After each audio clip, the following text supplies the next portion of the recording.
स्वागत है आपका। थैंक यू, बहुत बहुत शुक्रिया। तो सबसे पहले तो ये बताइए, लोकतंत्र कहां खतरे में है? लोकतंत्र पिछले 7-8 सालों में, अब मैं समझ रहा हूँ आप सवाल क्यों पूछ रहे हैं, लेकिन जब ऐसी ताकतें जो लोगों को बोलने से, बात रखने से, मीडिया में अपनी आवाज़ को बुलंद करने में अगर कहीं लोगों को संकोच होता है, भय पैदा होता है और अनावश्यक दबाव अगर आता है जुडिशरी पर, ब्यूरोक्रेसी पर, मीडिया पर, और सब इस बात का एहसास करते हैं, तो ये सवाल उठाना, और मैं ऐसा मानता हूँ किशोर जी कि अगर आप सरकार के खिलाफ बोल रहे हैं तो आप देश के खिलाफ नहीं बोल रहे हैं। और हमारा लोकतंत्र अगर स्वस्थ रहे, रोचक रहे, जीवंत रहे, सबकी भलाई है। क्योंकि भारत में अनेक पार्टियां आई और चली गईं, लेकिन हम लोगों ने बहुत मेहनत से कुछ संस्थाओं को सर्जित किया है, उनको पोषित किया है, और वो संस्थाएं अगर कमज़ोर पड़ जाएंगी तो निश्चित रूप से संकट के बादल हमारे ऊपर छाएंगे।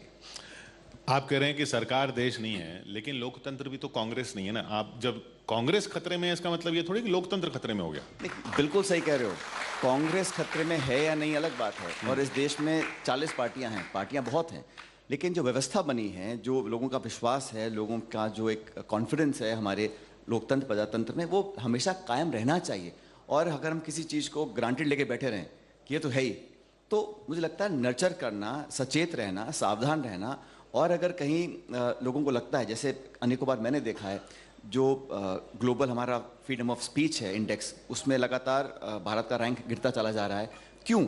सवाल तो पूछना मैं समझता हूँ गलत नहीं है। दुनिया भर की एजेंसीज बोलती हैं कि जो पहले फ्रीडम हुआ करता था भारत में, वो आज कहीं ना कहीं उसमें कुछ कमियां आई हैं। तो कमियां क्यों आई हैं, किसने किया है, ये सवाल वाजिब सवाल है। इसका जवाब देना चाहिए, आत्मचिंतन करना चाहिए, और हम सब लोगों को सामूहिक रूप से ये संकल्प लेना चाहिए कि सरकारें आई हैं और आती रहेंगी, लेकिन कलेक्टिवली हमारी डेमोक्रेसी, हमारा लोकतंत्र, हमारा जनतंत्र और मजबूत हो। इसमें गलत क्या है बताइए? चलिए, तो आप लोकतंत्र की बात कर रहे हैं, अब आप बताइए, मैं देश की राजनीति पे भी आऊंगा, लेकिन सीएम किसको बनना चाहिए? जिसके नेतृत्व में चुनाव लड़के जीतें या जिसके नेतृत्व में चुनाव लड़के हारें? लोकतंत्र का क्या पैमाना है? अब हमारी पार्लियामेंट्री डेमोक्रेसी के अंदर हर स्टेट में हर पार्टी की अलग रणनीति होती है। जनता वोट डालती है कैंडिडेट्स को और पार्टी को, और ये एक पार्टी का निर्णय होता है कि इसको क्या पद देना है, नहीं देना है। और नहीं, पर जनता से आपने वोट लिया आपके नाम पे। नहीं, मैंने ऐसा नहीं, अब मैं समझ रहा हूँ क्या कहना चाह रहे हो।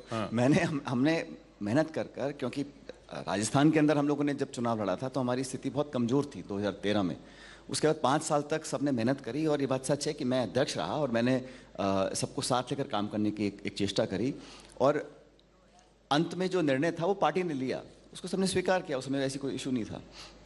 आपने स्वीकार किया, जबकि आपको ये तक कहा जा रहा है कि आप गद्दार हैं, ऐसे ऐसे शब्दों का प्रयोग हो रहा है कि आप गद्दार हैं। पार्टी में कोरोना आ गया है बहुत बड़ा, जो आपकी तरफ इशारा किया गया। इस तरह के शब्दों का इस्तेमाल आपके लिए हुआ, आप कह रहे हैं मैंने स्वीकार किया। आप मेरे पे ये आरोप तो नहीं लगा सकते हैं कि मैंने कभी ऐसे शब्दों का प्रयोग किया है किसी के लिए। लेकिन आपके लिए हुआ। मेरे संस्कार ऐसे नहीं है। जिसने जो प्रयोग किया, सवाल उनसे पूछिए कि आपने क्या सीख रखी और किस प्रकार। मैं मानता हूं कि शब्दों का चयन बड़ा इंपॉर्टेंट होता है, और उनको बोलना चाहिए था। ये मैं फिर कह रहा हूँ, ये जिसने बोला आप उनसे पूछिए। आप मुझसे पूछ सकते हैं कि मैंने क्या किया।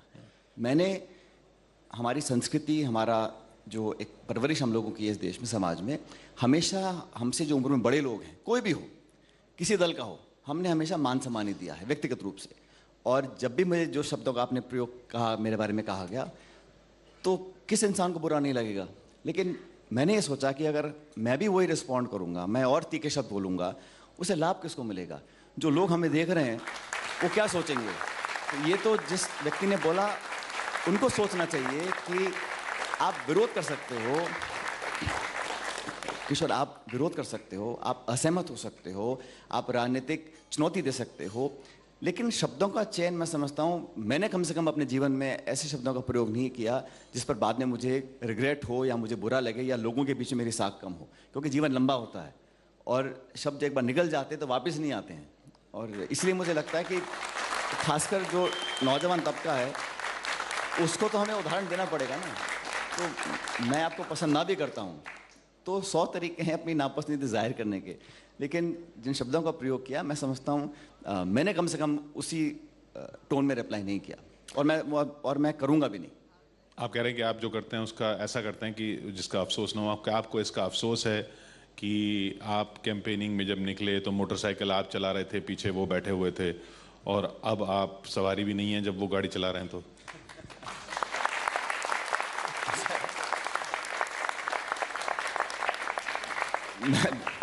उस समय भी मैंने हमेशा मान सम्मान किया सब लोगों का, क्योंकि मैं बहुत कम उम्र में कांग्रेस पार्टी का प्रदेश अध्यक्ष बन गया था, और हमारे समाज में उम्र का एक प्रीमियम होता है। और जितने भी नेता राजस्थान में थे, अधिकांश जो अनुभवी लोग थे, वो सब मुझसे 10, 15, 20 साल उम्र में बड़े थे।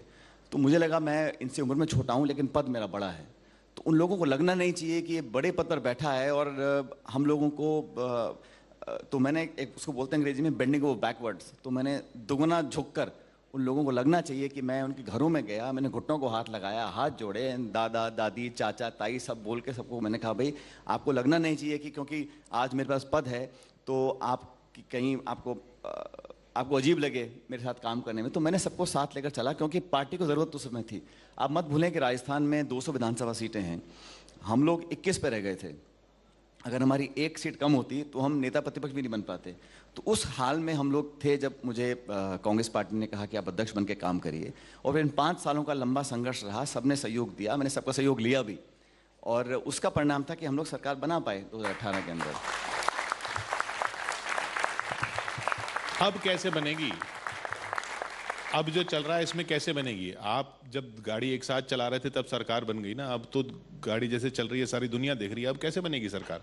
फिर ये और वैसे भी राजस्थान में बदल जाता है, हर बार बदल जाता है, बदलता है, और पिछले 30 साल से हो ही रहा है। हर 5 साल में सरकार बदल जाती है। और चिंता इस बात की भी है मुझे किशोर जी कि जब 200 सीटें हैं, हम सरकार में रहते हैं, काम करते हैं, लेकिन जब हम सत्ता छोड़ते में हारते भी हैं तो इतना लंबा हारते हैं कि वो गैप बहुत लंबा हो जाता है। एक बार हम रह गए थे 50-52 सीटों पे, फिर रह गए 21 सीटों पे, तो उसको कवर अप करना बहुत मुश्किल एक चुनौती रहती है। और मैंने अपनी पार्टी के अंदर जो हमारा, तो वैसे ही डर लग रहा है आपको इस बार? क्या करें? ऐसा ही डर लग रहा है आपको, ऐसा लंबा हारने का? नहीं, डर नहीं लग रहा, लेकिन हमें इतिहास से सीखना तो पड़ेगा ना। जो समझदार लोग होते हैं वो इतिहास से सीखते हैं, दूसरों की गलतियों से सीखते हैं। तो मुझे लगा कि, और मुझे राजस्थान में इस परिपाटी को तोड़ने का हम लोगों ने संकल्प लिया है, इसलिए मैंने अपनी पार्टी के अंदर 2-2.5 साल पहले कुछ सुझाव दिए थे, कुछ सजेशंस दिए थे काम करने के लिए, और सरकार संगठन के अंदर हम क्या कर सकते हैं ताकि ये पुनरावृत्ति ना हो। क्योंकि ये लोगों की धारणा बन गई है कि 5 साल बीजेपी रहेगी, 5 साल कांग्रेस आएगी और फिर जाएंगे, ऐसा नहीं है। और बाकी स्टेट्स में किशोर जी कांग्रेस की सरकार रिपीट हुई हैं। तरुण गोगोई जी मुख्यमंत्री असम के थे, 3 बार सीएम बने लगातार। शीला जी दिल्ली में मुख्यमंत्री थी, 3 बार लगातार जीती, उनके चेहरे पर वोट पड़ी। और पहली बार तो चलो पार्टी आपको मुख्यमंत्री बना देती है, लेकिन जब 5 साल बाद आप वोट लेने जाते हैं तो आपके चेहरे पर वोट पड़ता है ना, आपके काम पर, आपके परफॉर्मेंस पर। उनको पहली बार नहीं, उनको पहली बार बनाया फिर वो हार गए, फिर दूसरी बार बनाया फिर वो हार गए, फिर तीसरी बार बनाया फिर वो हार गए। अभी तीसरी बार तो नहीं हारे, मतलब अभी तो चुनाव होंगे। इसलिए मैं चाहता हूं कि हम सब लोग ऐसा कुछ करें। और मैंने बड़े खुले मन से 2-2.5 साल पहले, क्योंकि मुझे लगा कि हम लोग इसको हम बेटर कर सकते हैं, तो वो सुझाव मैंने दिए हैं, पार्टी के समक्ष हैं। और सोनिया गांधी जी अध्यक्ष थी उस समय, सबसे हमने बात करी, अपनी बात को रखा, और कुछ कदम उठाए भी हैं। ऐसा नहीं है कुछ काम नहीं हुआ है, लेकिन हमें और कुछ करने की ज़रूरत है, क्योंकि चुनौती बड़ी है। क्योंकि विधानसभा के चुनाव के तुरंत बाद लोकसभा के चुनाव हैं, और पिछली बार हम सरकार बनी हम लोगों की, 3 महीने में चुनाव हुए, हम 25 की 25 सीट हार गए थे। तो ये सब इतिहास है, इन आंकड़ों से हमको सबक लेकर आगे बहुत सावचेती से चलना होगा। आपने लोकसभा की बात की, क्योंकि वो उसके बाद ही आ जाते हैं। ये बताइए, मोदी जी को हराना मुमकिन है, संभव है? क्यों नहीं है, क्यों नहीं है? मैं पूछ रहा हूं। ऐसा कौन सा नेता है, ऐसा कौन सा दल है जिसको हम लोग चुनाव में पराजित नहीं कर सकते हैं? और मैं व्यक्ति विशेष की बात नहीं करता हूं, लेकिन अभी हिमाचल प्रदेश में चुनाव हुए, वहां का मैं ऑब्जर्वर था, और वहां पर डबल इंजन सरकार थी, खूब भाषण हुए, योगी जी गए, मोदी जी गए, नड्डा जी गए, कोई बचा नहीं जो नहीं गया। छोटा सा राज्य है हिमाचल प्रदेश, लेकिन वहां पर हमने चुनौती दी, मजबूती से काम किया, और वहां सरकार कांग्रेस पार्टी की बनी है। तो कैसे हराएंगे? आप कह रहे हैं कि हमने हिमाचल में हरा के दिखाया है, तो यानी आपको पता है कैसे हराया जा सकता है, तो अब कैसे हराएंगे मोदी जी को? अब ये फॉर्मूला आपको मैं टेलीविजन में बताऊंगा क्या है, फॉर्मूला क्या है, लेकिन मैं कह रहा हूँ संभव है। आपने कहा, आपका सवाल क्या था किशोर जी? हाँ। क्या पॉसिबल है? मैंने कहा पॉसिबल है, हमने करके दिखाया, 2 महीने पहले की बात है। तो स्ट्रैटेजी, नैरेटिव, कैंपेन, इश्यूज, जनता से संपर्क, एक जीवंत एक रिलेशनशिप जो बनता है और लोगों के बीच में हम अगर सही मुद्दों को लेकर जाते हैं तो जनता भी बहुत समझदार है। और मुझे लगता है कि इस देश का जो मतदाता है वो तराजू रखता अपने हाथ में। वो नहीं चाहता कि बहुत ज़्यादा सत्ता का एकीकरण हो जाए या हमारी बात को फिर लोग सोचें सारी वोट हमारी जेब में है, नेता समझे, तो फिर किसी की परवाह नहीं करते हैं। चुनाव जीत जाना किशोर जी, चुनाव जीत जाना, सरकार बना लेना कोई ब्लैंक चेक नहीं है, जीवन भर आप कुछ मर्जी करते रहो। एक चेक्स एंड बैलेंस होना चाहिए, एक सशक्त मजबूत विपक्ष होना चाहिए और मुद्दों पर राजनीति होनी चाहिए। और मुद्दे कौन से होने चाहिए? मुझे नहीं लगता कि मुद्दे जज्बाती हों, धार्मिक हों या ऐसे मुद्दे हों जिनका कोई धरातल पे लेने देना नहीं है। आप महंगाई के, बेरोजगारी के, नौजवानों के, निवेश के, शिक्षा के, बिजली के, चिकित्सा के, दवाइयों, इन बातों पर चर्चा कर कर अगर कोई हमसे डिबेट जीत जाए और पब्लिक उसको एक्सेप्ट करे, हम सलाम करेंगे। लेकिन आप मुद्दों पर चर्चा ही मत करो। आप पार्लियामेंट में जो हाल है, पहली बार देख रहे हैं कि सत्ता के जो मंत्री हैं कि वो खड़े होके पार्लियामेंट को चलने नहीं दे रहे हैं। पार्लियामेंट को चलाना तो सरकार की जिम्मेदारी है। अब मंत्री खुद ही बाधा डाल देंगे, नारे लगाएंगे, हाउस को एडजर्न कर देंगे, क्योंकि वो चाहते नहीं कि जो इशू आज लोग चाहते हैं चर्चा करना, उस पर डिस्कशन पार्लियामेंट के अंदर हो। तो ये सब लोग देख रहे हैं। इसका हो सकता है अभी तुरंत उसकी प्रतिक्रिया ना मिले, लेकिन सही समय पर लोग इसका जवाब भी देंगे। तो आप कह रहे हैं मुद्दों पे हराएंगे, मुद्दों, और लेकिन मुद्दों पे जनता को वोट देना चाहिए। हकीकत यह है कि शायद जनता हर बार मुद्दों पे वोट नहीं दे रही है, और चेहरा एक बहुत बड़ा इंपॉर्टेंट फैक्टर बन रहा है। और चेहरा आपके पास मुकाबले का नहीं है मोदी जी के। ऐसा है, जब चुनाव आते हैं तो जो प्रधानमंत्री होता है स्वाभाविक रूप से उसके चेहरे पर पार्टी और दल और गठबंधन चुनाव लड़ता है। और हम लोगों ने, विपक्ष के सब लोग इस बात से सहमत हैं कि अब लगभग 10 साल पूरे हो जाएंगे अगले साल, तो एक बदलाव जनता चाहती है। तो देश के लिए, विपक्ष की एकता के लिए ज़्यादा जरूरी है कि हम मुद्दों पर भाजपा और एनडीए को घेरें, बनस्पत इसके कि कौन चेहरा होगा, कौन 1, कौन 2, कौन 3 होगा, ये बहुत महत्वपूर्ण नहीं है। इस बात को कांग्रेस प्रेसिडेंट खड़गे जी बोल चुके हैं, बाकी विपक्षी नेता बोल चुके हैं, और अलग अलग रीजनल पार्टी का महत्व है। महत्वपूर्ण नहीं है क्योंकि आपके पास कोई है ही नहीं। ऐसा नहीं, बहुत है, कम है क्या? या ज्यादा है? ज्यादा भी नहीं है, लेकिन मैं कह रहा हूँ चेहरा कौन होगा ये आज की टाइम, आज की डेट में इतना महत्वपूर्ण नहीं है। आज विपक्ष की एकता महत्वपूर्ण है, मुद्दे महत्वपूर्ण हैं, और भाजपा ने जो जिस प्रकार का रवैया अपना रखा है देश भर में, उसका मुकाबला करने के लिए ऑपोजिशन यूनिटी बहुत जरूरी है। यूनिटी की आपने बात की, बहुत अच्छी बात की, लेकिन कांग्रेस के साथ यूनिटी करना ही नहीं चाह रहा कोई। ऐसा ममता जी करना नहीं चाह रही। आपने कहा मोदी जी को ममता जी ने भी हराया, बंगाल में हराया। ममता जी आपके साथ जाना नहीं चाह रही, साफ साफ बोल दिया उन्होंने। आपके साथ आम आदमी पार्टी तो जाना नहीं चाह रही, आपके साथ पार्लियामेंट में जाना नहीं चाह रही। पार्लियामेंट मुद्दा उठा था तो 16 दल एक साथ खड़े हुए, सिर्फ 1 या 2 पार्टीज नहीं थे। और हो सकता है वो अपना मन बाद में बदलें, क्या समीकरण बदलें, हर पार्टी की, हर नेता की अपनी कुछ व्यवस्थाएं होती हैं, कुछ पॉलिटिकल कंपल्शंस होती हैं, लेकिन लार्जली हम लोगों को देश के बारे में अगर सोचना पड़ेगा तो 543 लोकसभा सीटें हैं। हम अगर उसका एनालिसिस करें, कौन कहाँ ज़्यादा मजबूत है, कौन चुनौती दे सकता है, हरा सकता है, अगर ये सिंपल सा फॉर्मूला हम लोग एक्सेप्ट करके काम करेंगे, और थोड़ा किशोर जी गिव एंड टेक होता है राजनीति में, और सारी बातें 1.25 साल 1.5 साल पहले को सेटल हो जाएं, ऐसा भी संभव नहीं है। लेकिन मोटा मोटा मैं जानता हूं कि जब समय आएगा तो सही समय पर सब लोग बैठेंगे, और जनता जो बदलाव चाहती है, मैं नहीं कहता हूं कि हम लोग आसानी से चुनाव जीत सकते हैं, लेकिन मैं ऐसा मानता हूं कि 10 साल के बाद जो बदलाव की परिस्थिति आज पनप रही है, उसका लाभ विपक्ष को मिल सकता है।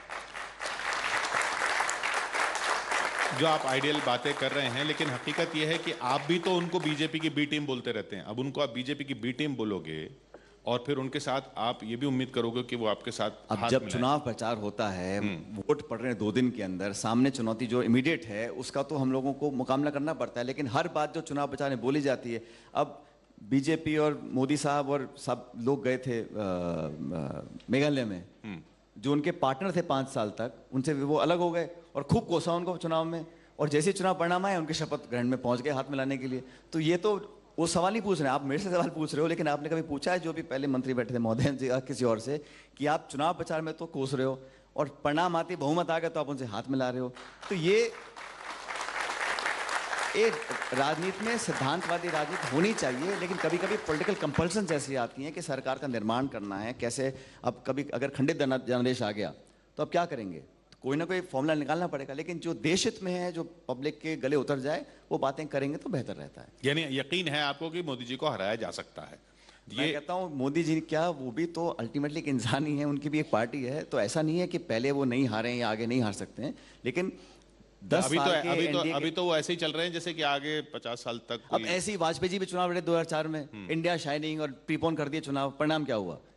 चुनाव हार गए। तो ओवर कॉन्फिडेंस मुझे लगता है किसी भी दल, नेता या सरकार के लिए गलत है, और हम लोग अगर उनको चुनौती दे भी रहे हैं तो किसी से व्यक्तिगत को झगड़ा नहीं है, लेकिन मुद्दों के आधार पे, गवर्नेंस के आधार पे। आज 1000 रुपये का सिलेंडर हो गया, 100 रुपये का पेट्रोल हो गया, महंगाई कहाँ जा रही है? तो ये सिर्फ भाषण और मंदिर और मस्जिद और हिंदू और मुसलमान और पाकिस्तान की बात कर कर हम कब तक वोट लेंगे? अल्टीमेटली लोगों, नौजवानों को रोजगार चाहिए। आज अनएम्प्लॉयमेंट क्या हो गई है? डॉलर पे खूब हम लोग भाषण देते थे, डॉलर कहाँ पहुँच गया, आज कहाँ है डॉलर? तो आज हमारे रिजर्व्स कम हो रहे हैं। तो तमाम तरह की आर्थिक चुनौतियां हैं, उसका जवाब कोई दे नहीं रहा है।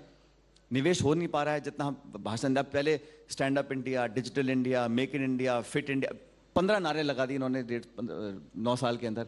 बट धरातल पर जब अगर उतर कर नहीं आ रहा है तो लोगों की जनभावना को समझना पड़ेगा।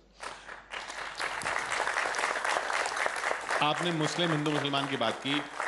ओवैसी जी आपके टोंक इलाके में ताल ठोक रहे हैं और बहुत जगह नुकसान पहुंचाया उन्होंने कांग्रेस को, ये भी हकीकत है। ओवैसी जी का राजस्थान में आना वो बड़ी चुनौती है?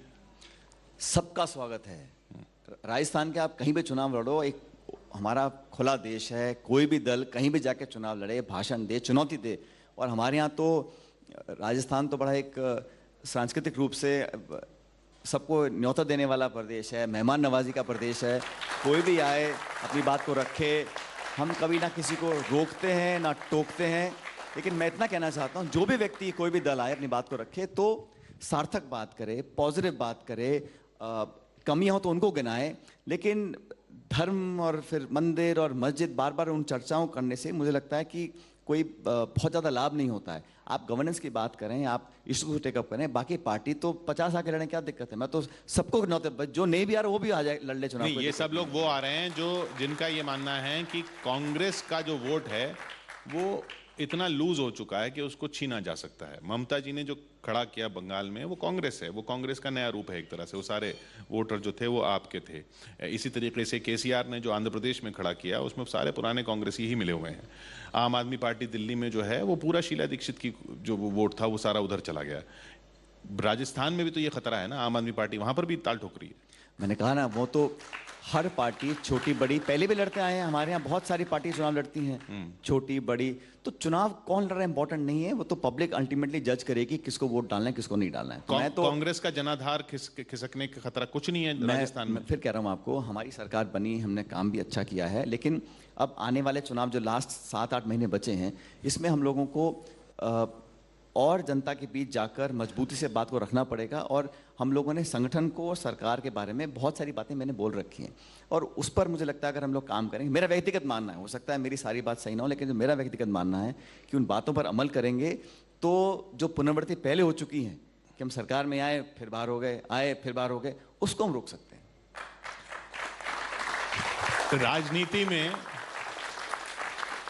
जादू होता है? राजनीति में जादू होता है? देखिए, मुझे लगता है कि जादूगर तो वही है जिस नीली छतरी वाला है, बाकी सब हाथ की सफाई है।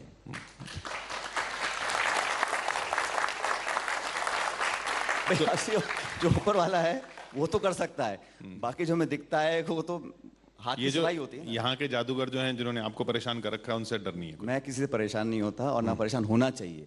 मुझे लगता है कि हम पब्लिक में अपने आप को अलाइव रखें, उनके जज्बातों से जुड़े रहें, और जो उम्मीद हमसे है लोगों को। आज हम राजनीति में हैं, मुझे किशोर जी 20-22 साल हो गए, मैं पार्लियामेंट में भी रहा हूँ, विधानसभा में रहा हूँ। लोगों की उम्मीद होती है कि भाई हम आपको समर्थन करेंगे तो आप हमारे ये फला फला काम होंगे, हमको उम्मीद बनती है आगे भविष्य के लिए। उन उम्मीदों पर अगर हम खरा नहीं उतर रहे हैं तो मुझे लगता है कि फिर तो आप राजनीति सिर्फ किसी ना किसी स्वार्थ के लिए कर रहे हैं। और हर राजनेता को, हर पार्टी को पद चाहिए, गवर्नेंस चाहिए, पावर चाहिए, वो स्वाभाविक है। लेकिन उससे हम करते क्या है? अगर पब्लिक हमारे कामों से खुश होती तो हमको आके समर्थन देने का एक ही तरीका है पब्लिक में, आप नारे लगाओ, ताली बजाओ, लेकिन जब तक बटन नहीं दबाओगे तब तक समर्थन नहीं है। तो वोट लेना, पब्लिक के बीच में जाना और जनाशीर्वाद का अलग अलग उसकी परिभाषा हो सकती हैं, लेकिन मैं मानता हूं एक प्योर पॉलिटिकल पर्सन के नाते कि जनभावना हमारे साथ है कि नहीं है उसका एक ही टेस्ट है, और वो बैलेट बॉक्स। जब ईवीएम बटन दबता है तो आशीर्वाद है, अदरवाइज तो आप मन बहलाने के लिए ख्याल अच्छा है गालिब, कुछ भी आप कहते रहो बोलते रहो। आपकी बातों से ऐसा लग रहा है कि इस बार खतरा है ईवीएम में बटन ना दबे। नहीं, मैं कह रहा हूँ, मैं चाहता हूँ कि राजस्थान, मध्य प्रदेश, छत्तीसगढ़, इवन तेलंगाना में हम लोग परफॉर्म करें, क्योंकि आप जानते हैं 4 महीने बाद लोकसभा चुनाव है, एंड हम लोग अगर स्टेट्स में नहीं जीतेंगे तब लोकसभा चुनाव में हम कैसे इंडिया को हरा पाएंगे? ये बहुत बड़ा विषय है, और मुझे लग रहा है कि हम कर सकते हैं, पॉसिबल है, क्योंकि मैंने कहा ना हिमाचल में हम लोग कॉन्फिडेंट नहीं है आप? पूरा कॉन्फिडेंट है, लेकिन जो कदम उठाने चाहिए वो कदम उठाने भी पड़ेंगे हम लोगों को। हम वो उठाए नहीं जा रहे। मैंने कहा वो मेरी और मेरे पार्टी के नेतृत्व के बीच की बात है, हमने क्या बातें करी हैं, क्या सुझाव दिए हैं, कितने उठाएं कितने नहीं उठाए हैं, वो समय बताएगा। लेकिन मैं ऐसा मानता हूं कि ये पॉसिबल है, प्रदेश के लोग चाहते हैं कि दोबारा से हम लोग वहाँ पर काम करें, और उस परिणाम पाने के लिए हम लोगों को जो करना है वो करना चाहिए। पिछले साल तक तो ये भी उम्मीद थी लोगों को, आपके समर्थकों को, कि चुनाव से पहले आपको बना देंगे सीएम। पिछले साल तक उम्मीद थी। देखिए, कौन कब किस पद पर बैठेगा, ये जब हम जिस पार्टी में हैं वो पार्टी का निर्णय होता है। और ये बात सही है कि पिछले साल पार्टी ने सोनिया गांधी जी ने पर्यवेक्षक जयपुर भेजे थे मीटिंग करने के, विधायकों की मीटिंग करने के लिए। दुर्भाग्यवश वो मीटिंग हो ही नहीं पाई। क्या कारण है मैं नहीं जाना चाहता हूँ उसके अंदर, लेकिन आज इतने महीनों के बाद भी वो विधायकों की मीटिंग ही नहीं हो पा रही थी। तो ये भी मुझे लगता है कि कांग्रेस प्रेसिडेंट और लीडरशिप को इस बात पर ध्यान देना चाहिए कि नहीं, तो जो आपने किया उसको विद्रोह कहा जाता है, इल्जाम लगाया जाता है कि आपने विद्रोह किया, आपको कैसे सीएम बना दें। तो मैंने क्या, जो 25 सितंबर को विद्रोह नहीं था। किशोर जी, एक मिनट आप रोकना चाहता हूँ। विद्रोह में क्या हमने कभी इस्तीफा दिया अपने पदों से? हमने कभी कांग्रेस पार्टी की आलोचना करी? आप मुझे तथ्य दिखा दीजिए। लेकिन जब इतने लोग इस्तीफा दे रहे हैं और स्पीकर साहब एफिडेविट दे रहे हैं हाईकोर्ट में कि मैंने इस्तीफे अस्वीकार इसलिए किए क्योंकि वो स्वेच्छा से नहीं दिए गए थे, तो किसकी इच्छा से दिए गए थे? फिर क्या दबाव था, प्रलोभन था, प्रेशर था, क्या था? ये तो जांच का विषय, पार्टी को करना चाहिए जांच इसके बारे में। मैंने दिग्विजय सिंह जी से बात की कि आप राजस्थान कैसे जीतोगे, वहां पे तो पायलट जी और गहलोत जी के बीच में इतने डिफरेंसेस हैं। तो उन्होंने कहा कि पायलट जी के पास अगर कोई शिकायत है तो उनको डिसिप्लिनरी कमेटी में आना चाहिए। डिसिप्लिनरी कमेटी ने तो नोटिस दे रखे हैं 3-6 महीने पहले। उन नोटिस पे कार्रवाई नहीं हो पाई अभी तक। इसका भी मुझे लगता है 25 सितंबर वाली घटना वाले। हाँ, तो भाई जो घटनाक्रम हुआ, पार्टी नेतृत्व ने इसको गलत माना, सो मोटो एक नोटिस जारी करे कुछ लोगों के खिलाफ। उन नोटिसों के जवाब भी आ गए, लेकिन अब इतने महीनों के बाद भी उस पर ना तो हाँ हुई है ना हुई है, तो ये बड़ा अधर्म मामला लटका हुआ है। लेकिन आपने कहा ना कि अनबन है, ऐसा कुछ नहीं है। राजनीति में कोई व्यक्तिगत किसी से कोई अनबन मनमुटाव ना है, ना होना चाहिए। सैद्धांतिक पार्टी के लिए, पब्लिक के लिए क्या बेस्ट है, उस पर हमें अपना ध्यान केंद्रित करना चाहिए। आपने लोगों की उम्मीदों की बात की, आपको अब इस पार्टी से क्या उम्मीद है? आपको अब इस पार्टी से किसी पद की उम्मीद है? मैं पद की राजनीति करता नहीं हूँ, पद तो मेरे पास था पहले भी। पद के मुझे तो पार्टी ने बहुत सारे पद दिए हैं। मैं पार्टी का हमेशा शुक्रगुजार रहता हूँ कि मुझे मौका दिया। विधायक, सांसद, अध्यक्ष, मंत्री, उप मुख्यमंत्री, मैंने बहुत पद लिए हैं। मैं पद में कोई कमी नहीं रही, और मैंने भी पिछले 20-22 सालों में जितना मुझसे हो सका उससे ज्यादा चलकर हमने काम किया है। मैं यही चाहता हूँ। साहब ये कहते हैं आपको पद मिल गए, रगड़ाई नहीं हुई आपकी। अब रगड़ाई हुई नहीं हुई इसका जवाब तो जिंदा देगी ना, किसी के कहने से क्या होता है। और दूसरा किशोर जी सुनो कि ये गलतफहमी नहीं पालनी चाहिए कि मर के स्वर्ग बाप होता है। मैं सोचूं मेरा पड़ोसी मर जाए मैं स्वर्ग चले जाऊंगा, ऐसे होता नहीं है। तो रगड़ाई अगर नहीं हुई होती तो कौन वोट डाल रहा है किसी को। लेकिन पैन इंडिया लेवल पर हम सब जानते हैं कि भाजपा को अगर कोई चुनौती दे सकता है तो वो कांग्रेस पार्टी दे सकती है। पूरे देश में आज हर प्रदेश में, हम चाहे सरकार में हो ना हो, लेकिन कांग्रेस वो दल है जो भाजपा को राष्ट्रीय स्तर पर चुनौती देके हरा सकता है। इसलिए हमें राज्यों में हम स्ट्रांग बनेंगे, तभी लोकसभा चुनाव में हम भाजपा को हरा पाएंगे। आखिरी सवाल, क्योंकि अगले मेहमान आ चुके हैं। ये आप पायलट इसलिए नहीं बन पाए थे, आपने बताया था कि आप एयरफोर्स में पायलट बनना चाहते थे। हाँ। इसलिए नहीं बन पाए थे क्योंकि दूर की नजर कमजोर थी। हाँ। अब दूर की नजर ठीक है? अब मैंने चश्मा लगा लिया, सब दिख रहा है मेरे को, चिंता मत करो। बहुत बहुत शुक्रिया हमसे बात करने के लिए, सचिन पायलट, कांग्रेस नेता। बहुत शुक्रिया सचिन जी। चौपाल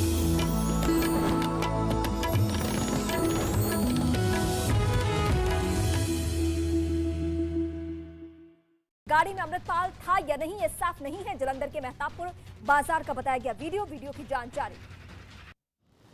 हरियाणा के गुरुग्राम से पंजाब पुलिस ने अमृतपाल के दोस्त दलजीत सिंह को हिरासत में लिया। पुलिस ने दलजीत सिंह को शनिवार को हिरासत में लिया है। उमेश पाल शूटआउट केस में माफिया अतीक अहमद की पत्नी शाइस्ता परवीन को पोस्टर होगा जारी। फरार शाइस्ता पर 25,000 का इनाम घोषित। शाइस्ता की असली फोटो होगी सार्वजनिक। प्रयागराज शूटआउट केस में पुलिस और यूपीएसटीएफ को अतीक अहमद के बेटे असद समेत 5 आरोपियों की तलाश अभी भी। गिरफ्तारी के लिए यूपीएसटीएफ की टीम नेपाल में दे रही है दबिश।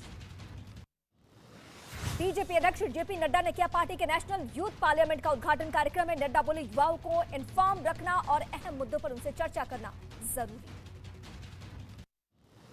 नई दिल्ली अजमेर शताब्दी ट्रेन में पहुंचे रेल मंत्री अश्विनी वैष्णव। चलती ट्रेन में यात्रियों से यात्रा को लेकर लिया फीडबैक। ट्रेन में साफ सफाई का किया निरीक्षण।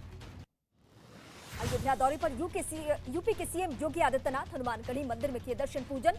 राम जन्मभूमि मंदिर निर्माण का लिया जायजा। विकास कार्यों को लेकर करेंगे समीक्षा बैठक। भारत और बांग्लादेश के बीच डीजल की आपूर्ति करने के लिए मैत्री पाइपलाइन की शुरुआत। पीएम मोदी और बांग्लादेश के पीएम शेख हसीना ने किया उद्घाटन। करीब 377 करोड़ की लागत से बनी है पाइपलाइन। दिल्ली में राहुल गांधी के घर मौजूद स्पेशल सीपी समेत दिल्ली पुलिस के कई अधिकारी। 16 मार्च को पुलिस ने नोटिस भेज राहुल से पूछा था सवाल। महिलाओं के यौन शोषण को लेकर राहुल ने दिया था बयान। कांग्रेस विरोध के बीच मुंबई पहुंचे धीरेन्द्र शास्त्री के मंच से उठी हिंदू राष्ट्र की बात। बाबा बागेश्वर ने कहा हमारा धर्म जोड़ना सिखाता है, तोड़ना नहीं। मध्य प्रदेश के नरसिंहपुर में बैंक लूटने के आरोप में पुलिस गिरफ्त में 5 लोग। हरियाणा, उत्तर प्रदेश और दिल्ली से गिरफ्तारी। 1 कार, 2 पिस्टल और 38 गोलियां, 1 लाख रुपए भी बरामद। गाजियाबाद की एक सोसाइटी में लिफ्ट में आग लगने से हड़कंप की स्थिति। मशक्कत के बाद आग को किया गया कंट्रोल। गनीमत रही कि हादसे के वक्त लिफ्ट में कोई मौजूद नहीं था। मुंबई के बड़े इलाके में रफ्तार का कहर। तेज रफ्तार कार ने महिला को मारी टक्कर। हादसे में महिला की मौत। पुलिस हिरासत में कार ड्राइवर। बिहार के गोपालगंज में आदमी की हत्या। 2 दोस्तों पर ही हत्या का आरोप। जश्न मनाने के दौरान मामूली बात पर कहा सुनी में हत्या को दिया अंजाम। आरोपियों की तलाश जारी। राजस्थान के जोधपुर में हिस्ट्री शीटर की हत्या। करीब 10 बदमाशों ने घात लगाकर किया हमला। सीसीटीवी में रिकॉर्ड हुई घटना। असम के कोकराझार के बाजार में आग लगने से हड़कंप। आग की चपेट में आई कई दुकान। दमकल की गाड़ियों ने आग को किया कंट्रोल। आग की वजह से लाखों का नुकसान। आगरा के नेशनल हाईवे पर चलती कार में आग लगने से हड़कंप। थोड़ी ही देर में आग की गोली में तब्दील कार सवार लोगों ने कूदकर बचाई जान। बिहार के कटिहार में रेलवे के दफ्तर में भीषण आग से अफरा तफरी। दमकल विभाग ने मशक्कत के बाद आग को किया कंट्रोल। आग लगने की वजह से जांच जारी।